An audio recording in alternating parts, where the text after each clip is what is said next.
Привет! В этом видео хотел бы рассказать вам о небольших наработках по ловле судака в черте города Минска. Дело в том, что стритфишинг очень популярен. Это видео будет популярно тем, кто недавно ловит судака, либо ловит судака в пределах Минска, либо в принципе увлекается ловлей. Ему было бы интересно узнать какие-то локации. Здесь я подробнее поговорю в первую очередь про локации, где ловить, во-вторых, на что ловить, на какие приманки, покажу свои проводки. Это будет комбинироваться не какими-то небольшими поимками, наработками, наблюдениями. А также в конце все-таки выскажу свое мнение о том, как и на что стоит ловить. Прежде всего, если касается Минска, начнем. Первое. Предел Минска обозначим, это Дроздовское водохранилище и до Чижовского спуска. То есть в пределах МКАД. Так как Дроздовское водохранилище у нас выходит за МКАД, начнем с самого верховья. То есть это у нас идет водохранилище Граничное и вытекает Дроздовское водохранилище. Очень популярное место, максимально запрессованное. Там средняя глубина 1,5 метра. Вы всегда можете увидеть множество рыбаков. Как правило, это осенний период ранний, то есть глухой зимой там, конечно, поменьше. Дальше, следующий у нас это около моста, там, где ресторан «Друзья». Ну и дальше мы спускаемся по Дроздовскому водохранилищу. Очень популярная точка будет находиться около МКАД. Вы всегда можете увидеть там множество рыбаков, которые ловят постоянно, поэтому это, собственно, я не открываю Америку никакой, это очень популярное место. Дальше, по Дроздовскому водохранилищу изобиловано просто огромным количеством точек. Подробно не буду останавливаться, потому что все-таки там есть трофейная рыба, и я просто локации буду обозначать около дамбы, слева и с правого берега. Соответственно, это у нас парк Дрозды и дамба там есть. До дамбы есть множество точек, которые доступны с берега. Примерно локацию я обозначу вот здесь. Дальше у нас идет сам сброс. Там тоже судак заходит, но там больше все-таки окуня. Дальше идут очень щучьи места. И мы перебираемся, честно говоря, в дальнейших местах я не так много ловлю, поэтому не могу ничего рекомендовать. Дальше мы спускаемся по Свистлочи, это район роддома. Не буду точно обозначать, потому что очень запрессованный даем. Там как щука, так и судак есть. В пределах моста, который проходит по Орловской, вы, естественно, можете словить судака. Он там, особенно в зимнее время. Входим в Комсомольское озеро, водохранилище, Комсомольское водохранилище, правильно его называть. Как около острова, точка, так около, собственно, здесь, вот мы где находимся, около причала и кафе. И дальше подходим к дамбе. Перед дамбой тоже есть судак. Небольшой, но, в принципе, ямы есть. Иногда встречается даже довольно крупный. Дамба Комсомольского водохранилища. Спуск дальше уже. Это очень популярная точка. Там всегда запрессовано очень много рыбаков, больше, чем судака. Но там есть возможность поимки довольно крупной рыбы. Неплохо зарыблял в свое время. И судак есть. То есть он берет. Это одна из моих любимых точек. Вот там карта, кстати, глубин, которую я снял на диппер. И с точками, где может словиться судак. Дальше мы спускаемся в парк Горького. До парка Горького, до пересечения с Независимости очень много точек по обеим сторонам. Не буду их точно обозначать, потому что место очень запрессовано, известно просто локации. Вы, в принципе, поймете, что к чему, когда начнете ловить. Естественно, это дамба, до дамбы и после дамбы в парке Горького. Вы можете, вот сейчас я скину еще карту свою диппером глубин. Это тоже популярная точка. Ну и дальше мы движемся в парк Горького и пошло-поехало. Там просто одна через одну точку. Тоже локационно не буду обозначать, просто очень множество точек. Дальше у нас вдоль Маяковского, естественно, очень много точек по ночному судаку. А там одна особенность начинается в том, что начинает чередоваться ночью, вы можете словить как крупного головля, так и судака. Точки локационно не буду обозначать, потому что действительно тоже очень запрессованный водоем. Просто около моста и пошли дальше смотреть. Следующее у нас будет это Лошица. В Лошице очень много мелкого судака. Он прямо охотится как собака. Его там вперемешку с головлем можно ловить в темное время суток. Довольно крупные экземпляры. Что еще из такого хотелось бы обозначить? Дальше у нас Чижовское водохранилище. Чижовка, я, к сожалению, не силен. Есть много точек. Примерно вот здесь. И спуск, дамба Чижовского водохранилища. Тоже очень много судака. И дальше пошло просто по Свистлочи после МКАДа. Там до МКАДа, везде. Там есть везде судак и голавль вперемешку со щукой и самом. Подробнее я не буду останавливаться, чтобы все-таки не выдавать все точки, потому что очень запрессованы. Часто ловил сети я прямо в пределах города, на Комсомольском озере в центре города вылавливал сети, сообщал Рыбнадзору. Поэтому люди злоупотребляют, и все-таки надо судака отпускать. Я не уверен, что все мои подписчики отпускают судака, но я думаю, что вы все-таки отпускаете.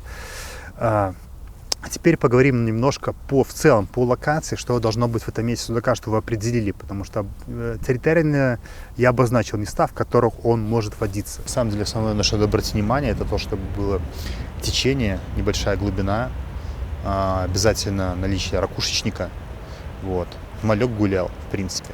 Если есть лещ, то значит будет судак. Это такая примета. Просто судак ходит с лещом рядом. Что еще? Ну, визуально вы увидите атаку судаков. Они атакуют как собаки, стаи целые. Это просто начинается месиво такое. Поэтому, если это увидите, знаете, что там есть судак. Надо подобрать к нему. Он бывает активный, неактивный. То есть, в основном, неплохо клюет, конечно, когда он начинается жор. Это октябрь-ноябрь. Я сейчас нахожусь в парке Горького, это не сказать, что самое популярное место, я просто живу рядом, поэтому чаще всего здесь ловлю. И поэтому буду привязываться конкретно к этим условиям.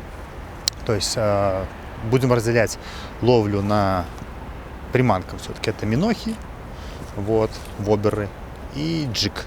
И отдельно еще вибы буду затрону, потому что проводка джиговая, ну, она у вибов, она очень агрессивная. По приманкам, что очень популярно в данных местах. Ну, конечно, у меня лично это орбиты. Орбит 65-й.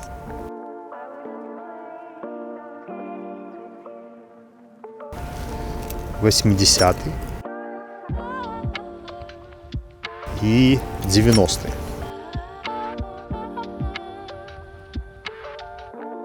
Притом лучше всего работает почему-то у меня 65-й, 90-й. Проводку я имею в виду. Есть два метода, конечно, проводки орбитов. Многие такие, два адепта.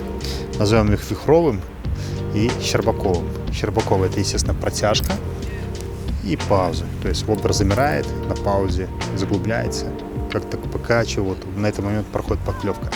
Секунду может быть от 5 до 15 секунд. Протяжки такие не спеша. Ну, второй — это равномерка. И назовем это вихровым, это Владимиру, тут мистер Бак, мы все-таки так между собой так называем друг друга. Это очень не спеша мелкая проводка с паузами по 5-6 секунд, подергиванием. Орбит, у него офигенная балансировка, поэтому классно замирает просто в воде, в толще воды. Так, ну, копии также очень хорошо ловят, на самом деле все. Подробнее будут застряться. Биркинги ловят, Касадаки ловят, Ватсон ловит, Цуйки. То есть все ловит, но немножко балансировка другая, другие воберы. Я буду говорить то, что я ловлю. Второе, это, конечно, риджи. Причем 70-е наиболее популярны, в основном равномерка. Как обычный, так диповый. Это 70-й размер, самый популярный.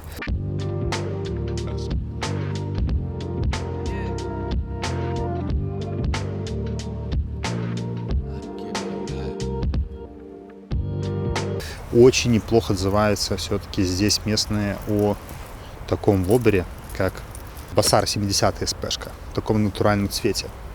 Очень классно работает. Небольшое заглубление. Он, конечно, чем-то похож на риджа, но у него самое преимущество то, что он шумовой. Он неплохо дополняет его. Обычный ридж, он тихий. Это все-таки шумовой. Лично я, кстати, на Басару не особо ловлю, мне его игра не очень нравится, течение, но вот местные прям во всех районах Минска всегда встречаю, что они очень любят этот вобер. Ну, потому что он дешевый. Ну и риджи, конечно, все копии на ридже — это классика жанра. Вот, работают все копии, тоже риджи. Меня интереснее, на самом деле, чаще всего 56-й выстреливает и диповый вариант. То есть 56-й тоже очень крутой вобер, ридж. Он бывает, можно тонущим, можно суспендером, можно F-кой ловить. Все ловит. Равномерка, паузы и по стандартной схеме вихрова. Очень популярны вибы. У меня лично Каликана ловил вибом, это моя нативная. И до Рыёки. Сперхедовский такой вип. Очень агрессивная джиговая проводка. Классно ловит. Местные ребята, опять же, привет, Владимир, очень мне подсказали еще такой лиф. У меня, кстати, был один, кажется, на него тоже ловил. То есть я пришел к этому сам, потом Владимир-то подтвердился наработками. Но он, конечно, мастер этих навибов и ловит очень неплохо вот такие. То есть прям, ну, я на Комсомольского в основном на них ловлю, поэтому они классно работают на дамбе Комсомольского. Офигенный вобер. Джиг. Проводку тоже чуть позже покажу. Так, еще одна, это мы касались вибов, еще у меня Каликана Nano Silent, которая Pantone 21 очень классно ловила, просто. По холодной воде у меня есть два вобера, Evergreen M1, обычный, и CB System, балансировка. Очень медленная проводка, на грани вымирания, еще медленнее, чем Orbit, с протяжками, что угодно. У него, в смысле, из балансировки, он по холодной воде. Ну и, конечно, номер один у меня в этом году, это Daiwa Double Clutch 60-й. Это конкретно будет побольше, но здесь глубоковато. То есть я ловлю в основном около дамп, на где 1,5 метра, 1,5-2 метра. Здесь все-таки 1,30 м, 1,50 м. Он немножко глубоковато бьет дно. Не очень удобно видеть. Double Clutch 60 SP, к сожалению, не осталось где-то здесь недалеко, поэтому все, больше не будет того вобера. Заказал новые. Ну, будет отдельный обзор, наверное, по нему. Сейчас покажу, как он выглядит. Проводка равномерка с паузами. Там особо дергать не надо, у него хорошая балансировка и такая амплитудная игра. Ямага.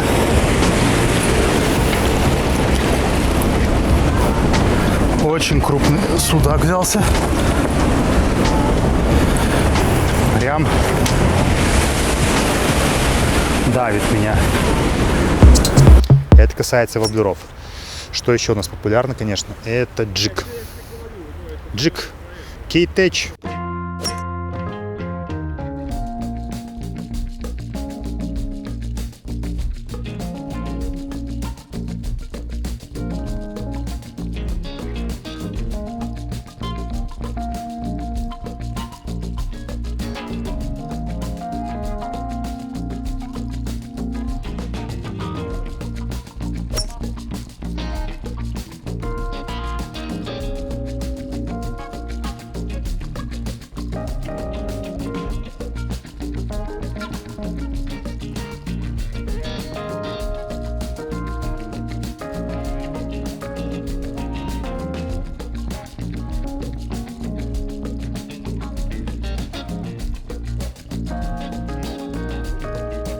Обычный и танта.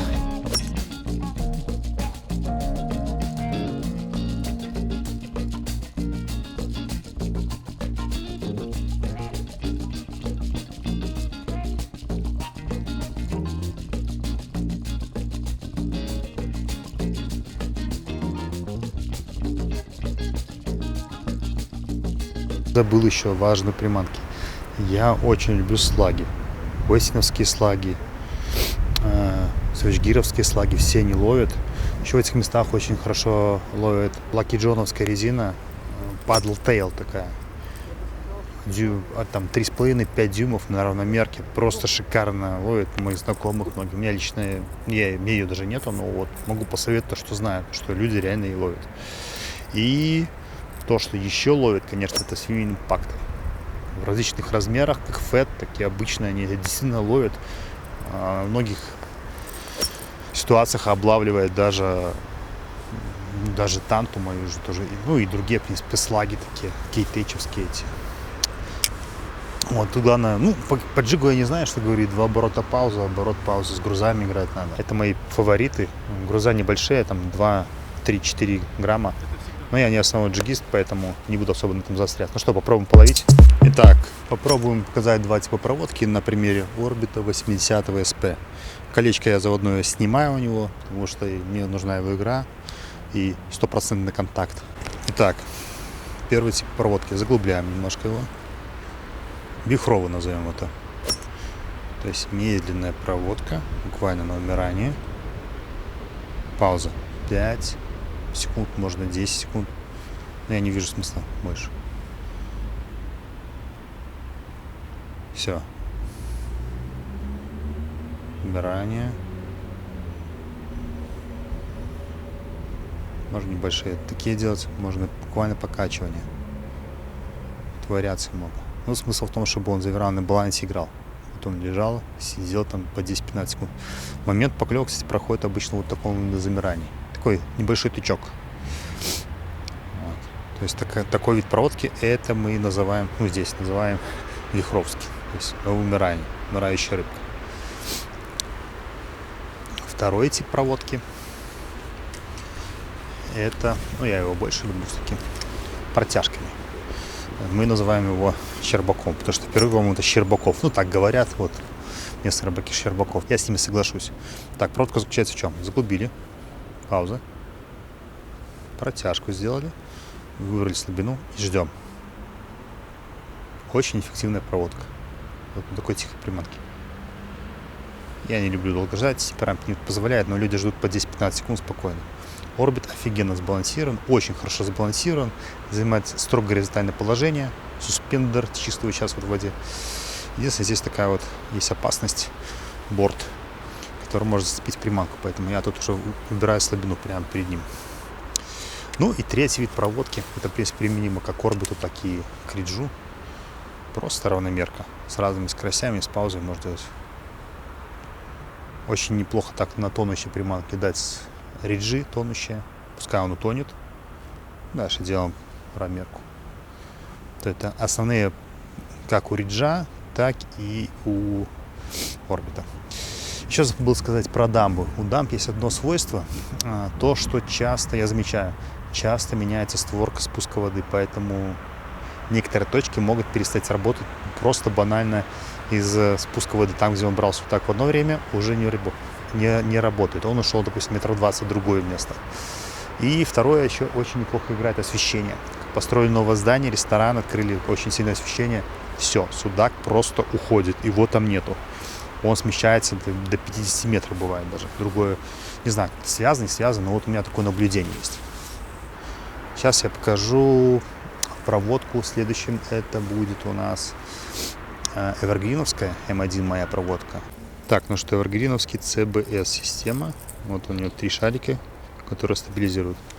Это мой любимчик по холодной воде. 90 размер. Пока не пугает. Летит он хуже всех. Но проводка заглубляем. И даем ему медленно вот такую проводочку.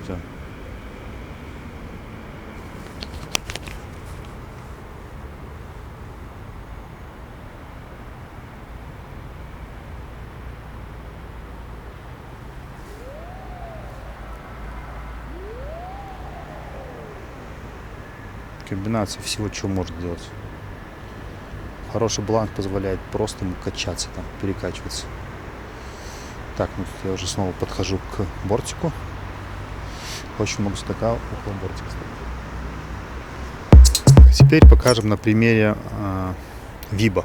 Вибы небольшие используют, довольно такие легкие, небольшого размера, компактные. Очень агрессивная проводка, джиговая. Делаем заброс, даем опуститься. И начинаем резким.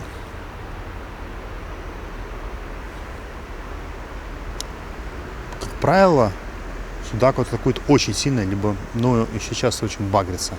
Мне это, конечно, не нравится, я все равно рыбу пускаю, но он где-то около губы, где-то заверх, может быть, постоянно.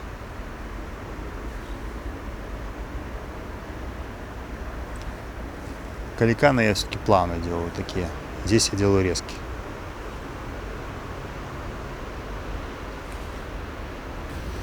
Сейчас немножко покажу нарезку судаков на вибы в разных местах, которые этой осенью мне попались в кадр.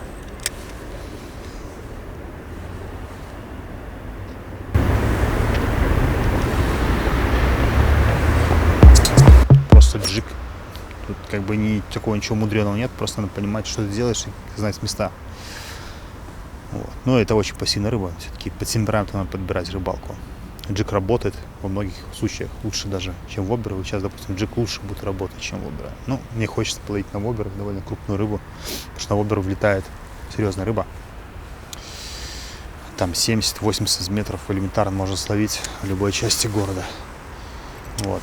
Ну, лично меня, ну, вообще считается крупным в данных местах это 50-55, то есть кило 200 судак, это считается уже крупным. Все, что выше, там уже там 2-3 килограмма, это можно считать трофей. Есть крупнее экземпляр, но все-таки посмотрите, какая акватория, прессинг. На этом участке проходит день там, от 20 до 100 рыболовов, как нефиг. Просто вот на этом. Поэтому прессинг жуткий, еще большинство забирает рыбу. Отпускайте рыбу. Вообще, конечно, хотел изначально записать топ-5 приманок по судаку в городской черте, но потом подумал, что топ-5 приманок надо ловить судака все-таки не в городской черте, а немножко дальше, хотя бы на дрозды выходить на глубины. То есть Дроздовское водохранилище, там действительно есть места, где можно взять хорошего судака, очень хорошего. Там ямы не так далеко от берега. Вот, но так я ловлю все-таки мало, это такая тема больше стритфишинговая, то есть половил где-то на дамбе, часик времени, там 1,5 часа, отдохнул, прошелся тут, любое место, просто пришел прям первую точку и здесь вот ловлю, вот, и просто понимаю, где примерно может быть рыба, поэтому кидаю, это не какая-то специальная точка. Так вот, поэтому я решил записать такой обзорчик именно на приманки, которые вот у меня, моих знакомых там ловят, неплохо ловят, и которые рекомендуют местные рыболовы. Все-таки они не очень хотят раскрывать эти приманки. Потому что, извините, но просто я из разных частях Минска, допустим, слышу про одни приманки, там подтверждение. Естественно, их приобретаешь, начинаешь изучать. Неплохие копии, но оригинал лучше. Но дороже. Потеря куберов элементарно происходит. Тут вот около этого борта просто везде все заставлено. Забыл еще сказать, все-таки важно еще тест удилища и подсак. Тут 1,5 метра, когда судак клюет больше килограмма, это еще то мучение, приходится залазить куда-нибудь там. Потому что на 2-килограммового судака вы просто не поднимете легкой снастью. У меня, кстати, God Harrier 3,5 15 фаст и Daiwa Caldi. Шнур, по-моему, 0,8 по классификации. Вот, японской 8-жилка. И сейчас уже концовочка ноября, уже активность никакая, температура там порядка, наверное, 4-5 градусов Сисыч, может того меньше.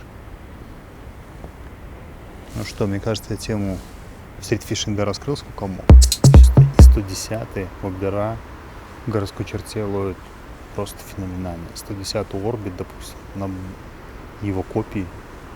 Лично у меня на Комсомольске приносили самых крупных судаков, каких мне попадались им там. То есть и вполне может клюнуть там 50 сантиметров на такой. Но с другой стороны, 70-ка, конечно, универсальный размер, который вот прям по местному судаку идеальный. То есть не должен быть сильно глубоким, но как-то так. Выскажите свое мнение, на что вы ловите, потому что это лишь мое авторское мнение, на мой взгляд, мой опыт в данных местах ловли, поэтому он может значительно отличаться от вашего. И, я естественно, думаю, что будет множество комментариев, скажут, что я ни черта ловить не умею. Пускай так. Интересно тоже джигов, кто на что ловит, потому что кейтэч любит отводной поводок. Я его не люблю, мне он не нравится. Мне не хватает. Я думаю, сейчас он отводной поводок просто будет турбопушка. И недооцененная очень приманка, оснастка, волочение Каролина, и, конечно, дропшот.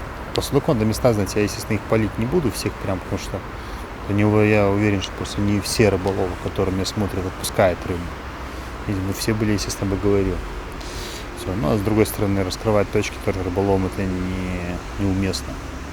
Надо свои нарабатывать. Плохо тот рыболов, который все свои точки раскрывает, и в итоге там нифига нету. Допустим, мои точки по головлю некоторые, к сожалению, пропали после первого видео. То есть, рыба там есть, но значительно меньше. Вот. Ну что, подписывайтесь на канал, жду реакции. Надеюсь, видео было начинающим полезно. Кто себя что-то подчеркнет, ни хвоста, ни чешуи.